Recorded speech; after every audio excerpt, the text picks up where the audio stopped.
See again, once again, Miami Gardens got two of the best lanes here, lanes 3 and 4.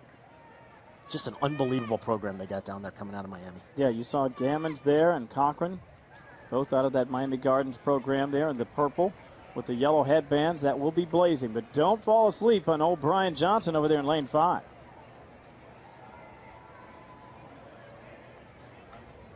A little eager. It's to be expected. Tavares Bonner ready to get out there and fly. Here we go.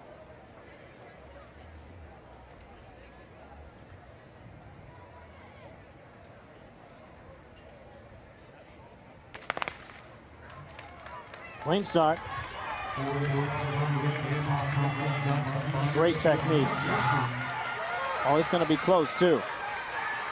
Brian's giving chase. Does he have the strength to catch him? No. If he had 10 more meters, he might have gotten him. Couldn't quite get him, though, and Cochran is your winner for the 1460. Johnson giving chase, and Bonner coming in third. That's a clean race. Look at all those numbers under 15 for these young kids. That is outstanding. Boy, and I'll tell you what, again, just 8 years old. You know, you see these kids out there, they're competing, they're on an ESPN network, got all sorts of people in the stands watching, they put out performances like that. That's just fantastic. Training, discipline, technique, and the result. Well executed and a nice race there by that young man.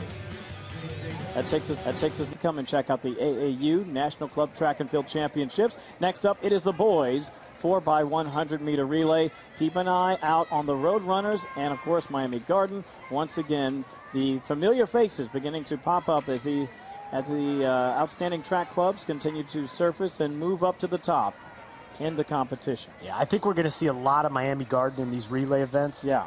Just because their club is so big and so good. You know, we've seen in most of those sprint finals we've had today. There's 2 Miami Garden athletes in each and every one. Sure. Obviously, with the relay, you need 4, so I expect we're going to see a lot of them. They're certainly the favorite in this 8-year-old event.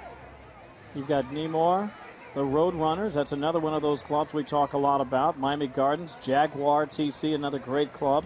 Full Speed Athletics making a name for themselves here. And the Manor Hawks also taking part.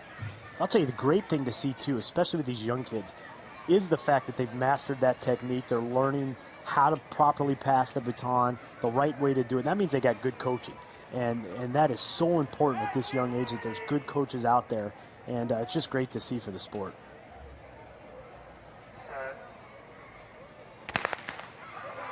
I always teach you, you don't want the runner behind you to run up on you. You want to give them space.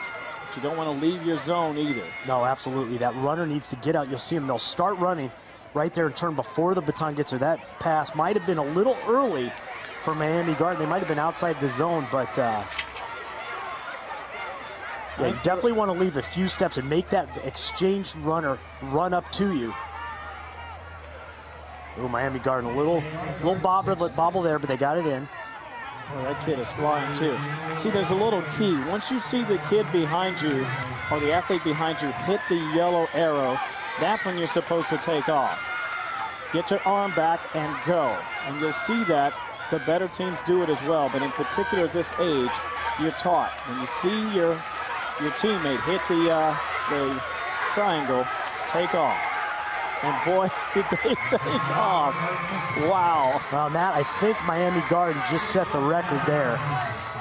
And quite frankly, that was with some porch.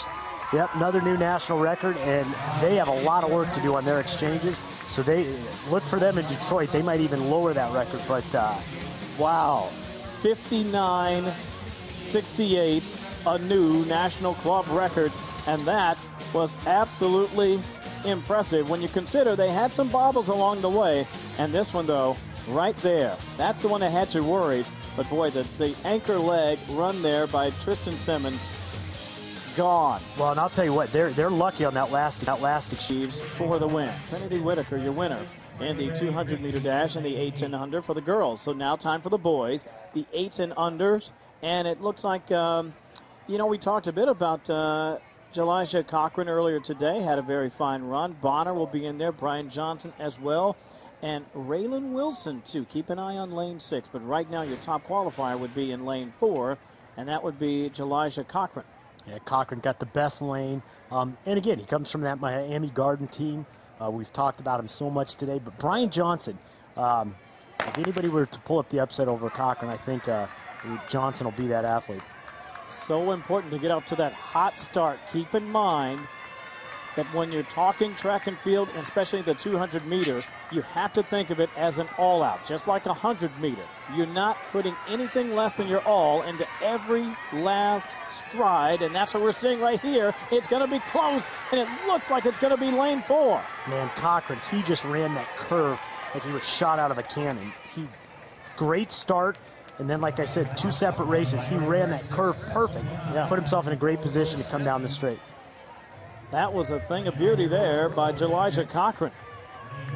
Take a look at the curve. Mike was talking about the importance of working your way through it, and he worked perfectly.